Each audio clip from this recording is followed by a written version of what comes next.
So before we begin this important ceremony, and there's no ceremony that can be much more important than this, let me provide a brief update on Operation Epic Fury. Today, the United States military continues to carry out large-scale combat operations in Iran to eliminate the grave threats posed to America by this terrible terrorist regime. Following our obliteration of Iran's nuclear program in Operation Midnight Hammer a short while ago, we warned Iran not to make any attempt to rebuild at a different location because they were unable to use the ones that we so powerfully blew up. But they ignored those warnings and refused to cease their pursuit of nuclear weapons. In addition, the regime's conventional ballistic missile program was growing rapidly and dramatically, and this posed a very clear, colossal threat to America and our forces stationed overseas. The regime already had missiles capable of hitting Europe and our bases, both local and overseas, and would soon have had missiles capable of reaching our beautiful America. The purpose of this fast-growing missile program was to shield their nuclear weapon development and make it extraordinarily difficult for anyone to stop them from making these highly forbidden by us nuclear weapons. We were the ones that were complaining. We were the ones that wanted it stopped, but everybody was behind us. They just didn't have the courage to say so. An Iranian regime armed with long-range missiles and nuclear weapons would be an intolerable threat to the Middle East, but also to the American people. Our country itself would be under threat, and it was very nearly under threat. I was very proud to have knocked out the Iran nuclear deal by President Barack Hussein Obama. That was a horrible, horrible, dangerous document. They would have had nuclear weapons 3 years ago, and they would have used them. But I'll not let that happen. For almost 47 years, this regime has been attacking the United States and killing Americans. Every time you see someone with missing arms and legs or a face that's been absolutely shattered violently, it was almost certainly caused by an Iran roadside bomb. They were put there by General Soleimani, who was the father of the roadside bomb. Very proudly, he thought, but I terminated him in my first term. This was our last best chance to strike what we're doing right now and eliminate the intolerable threats posed by this sick and sinister regime. And they are indeed sick and sinister. Our objectives are clear. First, we're destroying Iran's missile capabilities, and you see that happening on an hourly basis, and their capacity to produce brand new ones, and pretty good ones they make. Second, we're annihilating their navy. We've knocked out already 10 ships. They're at the bottom of the sea. Third, we're ensuring that the world's #1 sponsor of terror can never obtain a nuclear weapon. Never going to have a nuclear weapon. I said that from the beginning. They're never going to have a nuclear weapon. They were on the road to getting one legitimately through a deal that was signed foolishly by our country. And finally, we're ensuring that the Iranian regime cannot continue to arm, fund, and direct terrorist armies outside of their borders. And we thought we had a deal, but then they backed out. And they came back, and we thought we had a deal, and they backed out. I said, you can't deal with these people. You got to do it the right way. Today, we grieve for the 4 heroic American service members who have been killed in action and send our love and support to their families. In their memory, we continue this mission with ferocious, unyielding resolve to crush the threat this terrorist regime poses to the American people, and a threat indeed it is. We have the strongest and most powerful by far military in the world, and we will easily prevail. We're already substantially ahead of our time projections, but whatever the time is, it's okay. Whatever it takes, we will always And we have, right from the beginning, we projected 4 to 5 weeks. But we have capability to go far longer than that. We'll do it. Whatever somebody said today, they said, oh, well, if the president wants to do it really quickly, after that he'll get bored. I don't get bored. There's nothing boring about this. Do you agree with that, Pete? I don't think there's anything, Mr. General. I think there's nothing boring about it. Somebody actually said from the media, I think he'll get bored after about a week or two. No, we don't get bored. I never get bored. If I got bored, I wouldn't be standing here right now, I guarantee you that, to go through what I had to go through. We also projected 4 weeks to terminate the military leadership, and as you know, that was done in about an hour, so we're ahead of schedule there by a lot. But please join me in thanking every American service member who bravely is standing in harm's way. They really are incredible, and I just want to thank you. We have a lot of them right here. Thank you very much. Thank you.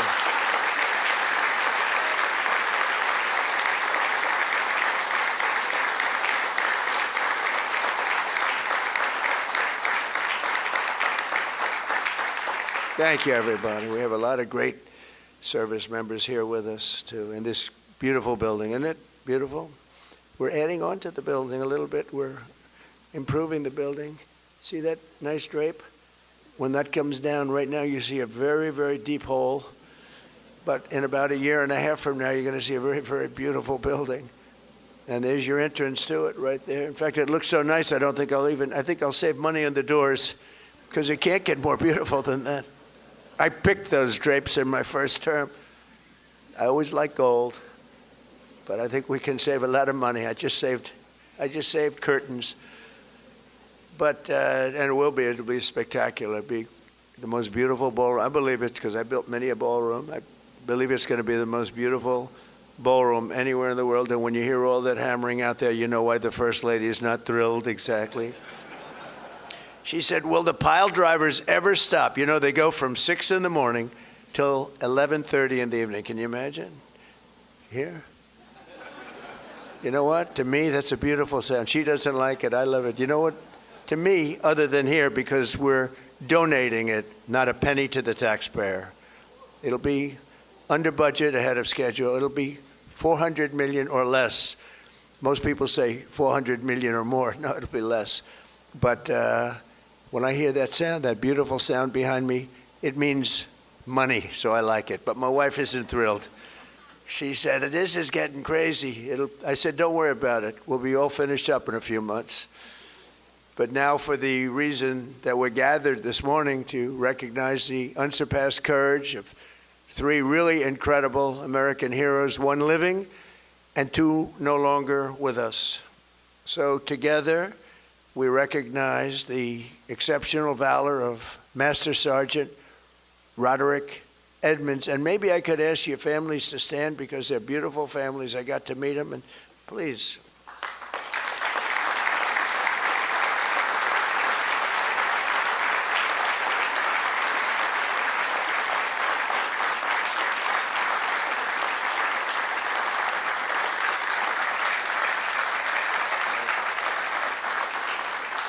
So Staff Sergeant Michael Ollis and Command Sergeant Major Terry Richardson, as they receive our nation's highest military award, the Congressional Medal of Honor. And we're pleased to be joined by Secretary of War Pete Hegseth. He's busy, very busy guy. In fact, I said, if you want, Pete, you can avoid it. General Raisin Kane also, and they said, we don't avoid this one. This is one you wouldn't avoid for anything, right?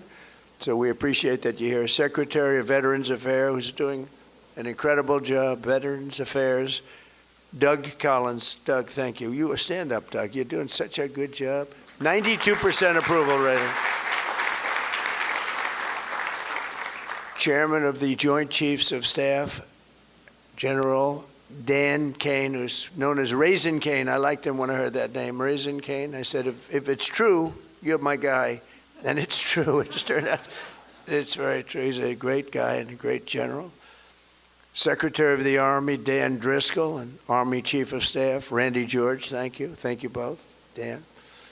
As well as Senators Tom Cotton, Bill Hagerty, You guys were great on television this weekend. I'll tell you what, can't have a better representative than both of you. Thank you very much. And Representatives Tim Burchett, Jack Bergman, and Nicole Malliotakis. And we have a few others sitting here, but I'm not going to go through it because we have far more important people to honor today. Oh, we have Tom Homan. I got to at least mention Tom Homan. I would be a stand-up, Tom. What a job. Zero people coming in. We had millions and millions of people pouring into our country now. I'm not even sure I can believe this number is zero, but it is given out by Democrats. Democrats from the last, and they're rated for the last 9 months. We had 0 people come illegally through our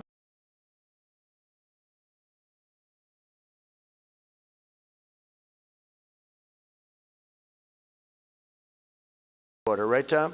So I want to thank you very much.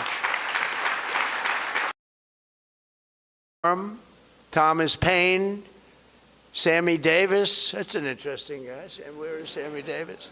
We have a big story here, Sammy. You've heard that all your life, I'll bet, huh? And Edward Byers. Stand up, please.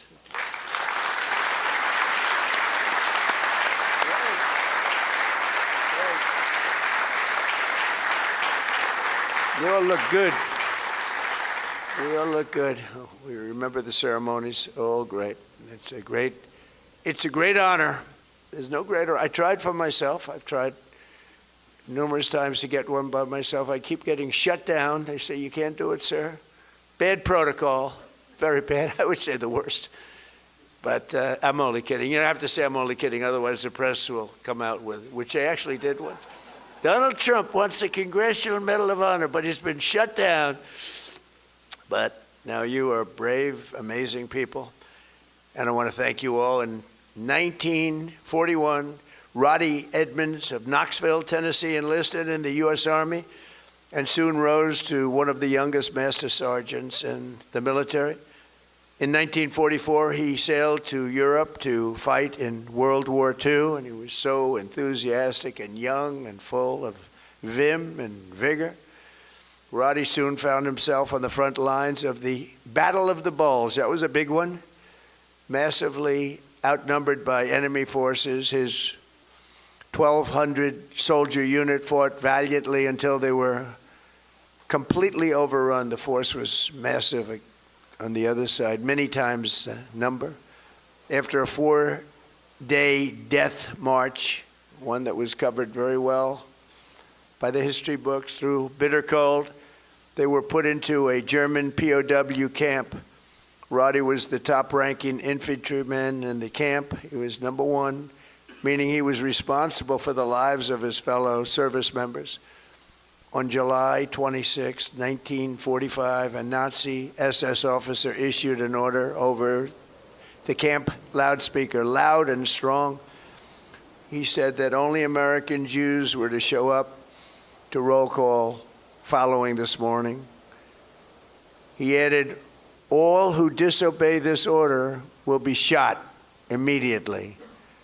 There were more than 200 Jewish American soldiers in the camp, and Roddie knew their separation from the group would mean certain death. So that night he summoned his team and devised a plan. The next morning, all 1,200 American men fell in line together, shoulder to shoulder.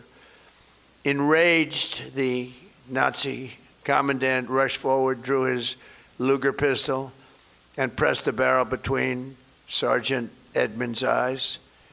He barked at Roddie.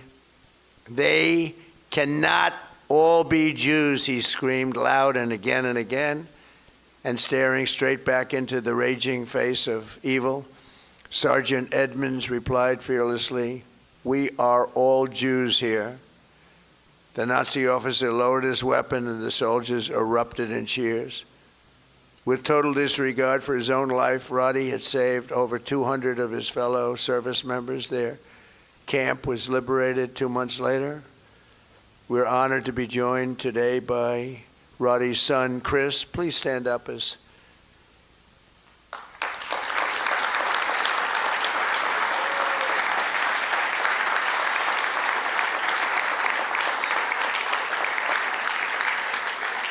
Thank you, Chris.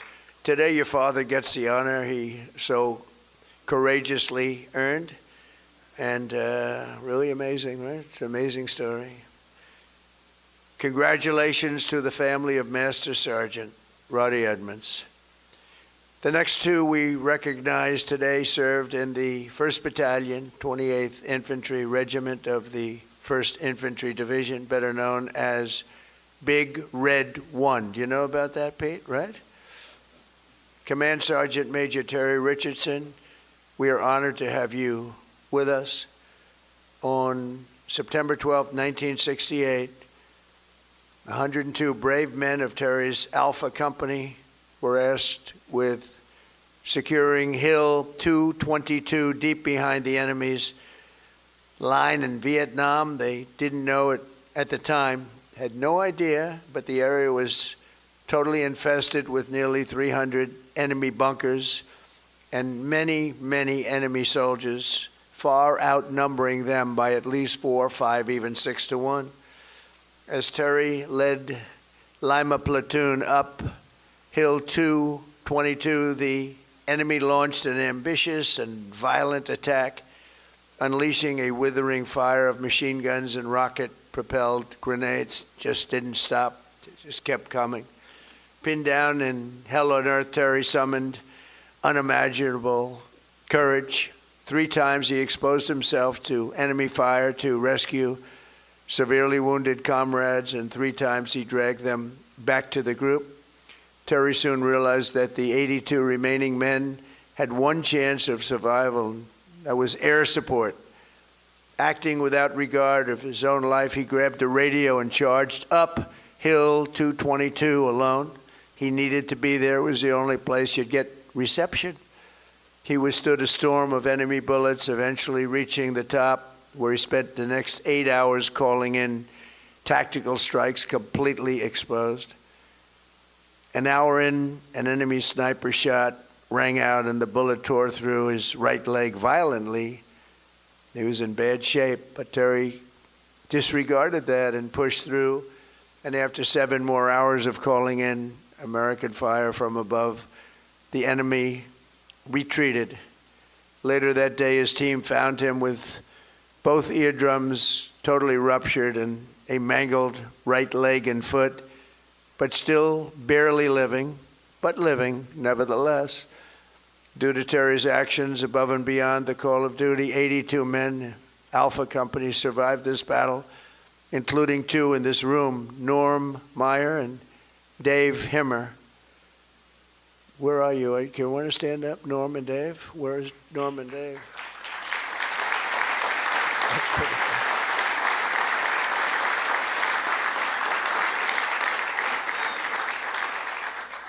And that story is 100% correct, isn't it? Huh? See, pretty. It's how much have you paid him over the years? Have you said take everything we have? We wouldn't be here, right? That's great. That's a great story, Terry. Today you enter the ranks of the bravest warriors ever to stride the face of the earth. Please stand up, please. Thank you.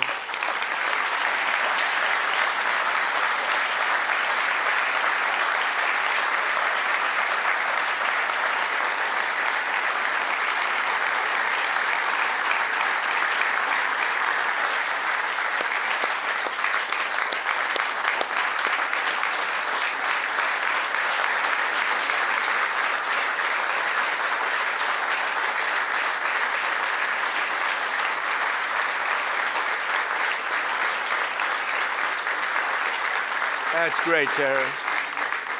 That's a great, brave man. I met him back there. He said, he's central casting. Look at him. He looks great. He looks great. You feel like fighting? I think we could take him today. What do you think, Pete? We'll make a little deal with him, as you are a brave man. Finally, we honor one more American soldier, a fallen warrior of wars, and really terror. Staff Sergeant Michael Ollis, born in 1988 on Staten Island. Michael grew up seeing the World Trade Center across the bay. I know Staten Island so well. The people in Staten Island are amazing. After 9/11, Michael enlisted in the Army, and by 24 years old, he was in. He was locked in. He loved it. He wanted it so badly. He was a squad leader serving in Afghanistan with the 2nd Battalion, 22nd Infantry Regiment, 1st Brigade Combat Team of the legendary 10th Mountain Division. On August 28, 2013, terrorists detonated a 400-pound car bomb on the east wall of the forward operating base, Ganzi, ripping open a 60-foot wide breach into a compound that housed NATO coalition forces, a lot of them. 10 Taliban fighters wearing suicide vests swarmed through. From across the compound, Michael saw the pillar of white smoke rising and ran to join the fight, rushing without his gear, wearing almost no gear, no Kevlar helmet, no body armor, just one magazine in his rifle. Along the way, he encountered a Polish soldier, and together they advanced under heavy fire, very, very heavy fire. At one point, shrapnel ripped through the Polish soldier's legs, rendering him unable to walk, very, very severely hurt. In that chaos of gunfire, explosions, and charred human remains, a terrorist insurgent appeared, rounding a corner with his suicide vest, fully armed, and you could see it. It was going to happen. He charged the wounded Polish soldier without hesitation. Michael raised his gun and forced himself between the insurgent and the man he just met, shielding him with his own body. He knew it was going to happen. He shielded him with his own body. You know, bravery's amazing. You never really know who's brave, who's not, until they're really tested. We think some people are brave, Pete, and they're not. We think others aren't, and they are. You never know. But he was tested. That's called the ultimate test, right? And at perhaps his final heartbeat, Michael fired his weapon, and the terrorist detonated his vest simultaneously. Staff Sergeant Ollis was killed just weeks before his 25th birthday, and nobody was any more brave than that. In his final act on earth, Michael absorbed the blast, sparing the life of that Polish warrior, who we are grateful to have in the room with us today, Second Lieutenant Carol Sierpika. Carol Sierpika. Where are you, Carol? Hey.